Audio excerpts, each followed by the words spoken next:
Throwaway because I don't want to expose my real identity.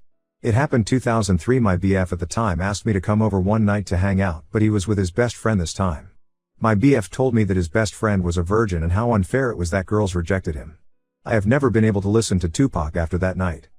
My BF and his best friend were a part of a big friend group that my sister and I were a part of. I reported what happened to the police and it became a big divider in the group, until a friend of the best friend provided alibi for him from her birthday party that happened that same night. It was good enough to everyone and everyone turned against me and wanted me to drop the charges. Including my sister. 6 months later the best friend overdosed and I was blamed for what happened to him. I was ostracized by everyone including my family. I moved away after the case was dropped shortly after the odd.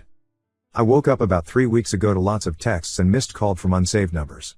I found out later that it was my mom and sister and now they believe me because my abuser confessed to everything, in details, and called what he did a curse that haunted him his entire life, haunted him. He wanted me to know that God was on my side and punished him on every single path he took, starting with the death of his best friend. And that he was tired now and couldn't take it anymore. He asked for forgiveness and for me to visit his grave so at least his soul didn't continue to be haunted. I got copies of his letter and video sent to me even by strangers. Not only to me but to my husband and children, none of which knew my past. I don't know what to do now. My husband and children are traumatized and my family is bombarding me to forgive them. They want to meet my children and be a part of their lives. I don't even know if there is anything to forgive. I just want things back to normal before all this came out again. Would I be a bad person if I told everyone I don't want anything to do with them?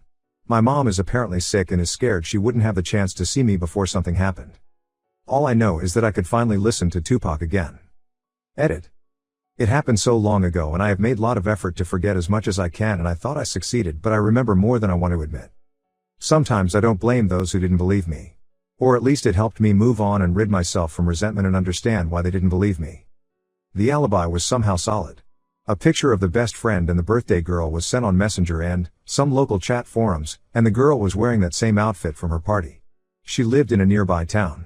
I don't know if the police ever investigated that photo or alibi. They kind of dropped the charges when the best friend died. There were two abusers, my then BF and his best friend.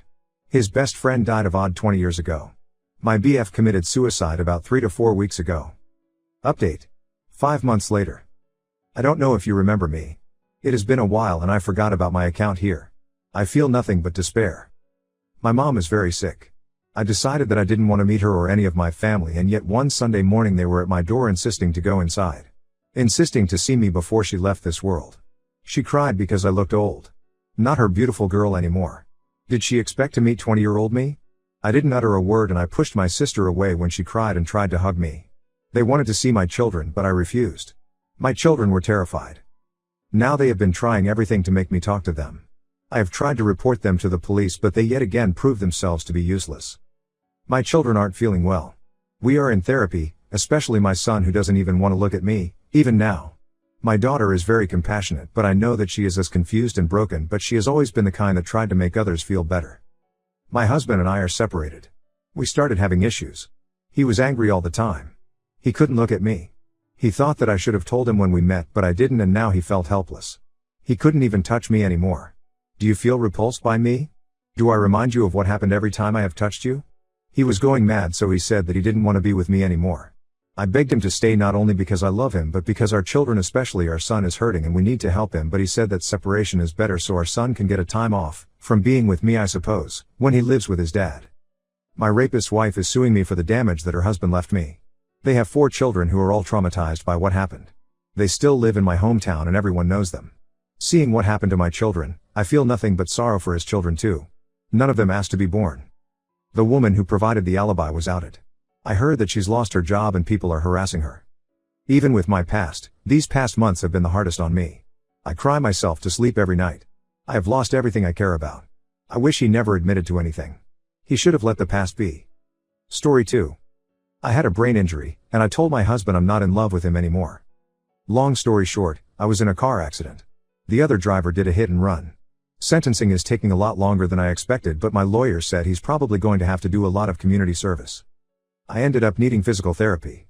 I had a brain injury and my neuro said that I would have some challenges. I am in PT. One of the things they said I would face is differences in mood and behavior. I haven't been moodier. In fact, my friends and family say I'm basically the same as before but a little slow to get things. But the thing is, I don't love my husband anymore. He feels like a stranger to me. It's not like I'm amnesiac, but I don't feel connected to the memories I have with him. I don't know why I loved him so much. Yes, he's attractive, but he's boring and expects me to worship him. He's also obnoxious and self-obsessed. I feel like I was the one dragging the relationship in the past. I felt like past me was way more in love with him than he was with me. And objectively, I don't know why I should care about him. I don't want to go on dates with him or hang around or do whatever I used to do with him. I've told him I feel a bit disconnected with my memories and past emotions, but I haven't told him that I don't love him anymore. I've talked about it with a psychiatrist and she said this wasn't uncommon among patients. I told my friend and she insisted I should tell him how I feel honestly. Honestly, I may not like my husband, but I feel like that would be cruel. Wibta for telling my husband I don't love him after my TBI? Editor's note: TBI is traumatic brain injury. Update. I talked with my husband. I don't want to hurt his feelings and I wanted to fall back in love with him. I sat him down and told him that I felt disconnected from my own emotions and past with him, that my memories with him like I was reliving a movie, not my own life. He guessed that I wasn't in love with him and he sobbed and begged me not to leave him. It was heartbreaking and I reassured him that I wasn't going anywhere. I wanted to build up my emotions again and reconnect with my past memories about him. So we decided I would go back to the doctors to figure out how I can do that, and in the meantime, we would go on dates where he was trying to win me over again. Some have asked me what kind of behaviors I didn't like. When I was in the hospital, he would always crawl into bed and cram me into the corner. At our date, he talked through the entire movie and had his flash on when he was taking pictures of me. I didn't ask him to take pictures, he just likes taking ugly pictures of me. He complains a lot. When we were at the restaurant, he kept complaining about the food he ordered to the waiter. He pokes me a lot. He also whines. And he made me eat dessert even if I don't want to. And he never stops talking. But I focused on the bigger things. He's very attentive and affectionate towards me, he likes to buy me little gifts that he makes me try, and he was at my side the entire time even if he did get kicked out by the nurses for annoying them. I know I can rely on him to be there for me, which is the most important thing. At the end of the date, we actually slept together for the first time since my accident, which was less than a year ago, but it had been a couple months since I was cleared to have sex. We hadn't really been romantic and intimate, so it really did feel like I was with an annoying best friend, but I wanted to fall back in love with him. We used to be frequently intimate before my accident. This entire paragraph is very embarrassing to write, so please skip if you are like me and easily embarrassed by PDA. He's actually incredible and I swear I fell back in love with him for a few seconds. I honestly am much more inclined to ignore all of his annoying habits or even find them cute. We slept together in the morning too, and the second day of dating went a lot better. I'm not fully in love with him yet and I want to reforge the deeper connection because I know I loved him for a lot more and I do not want my affection for him resting solely on one thing. I've started a journal of all the things I like and love about him. Hopefully it gets filled soon. Edit. To answer a few questions I got, yes, it was a movie theater. The other moviegoers were not happy. This isn't new behavior. He always talked a lot and was in my personal space even before my accident. When I was recovering, the nurses kicked him out for annoying them, but they let him back in after a bit.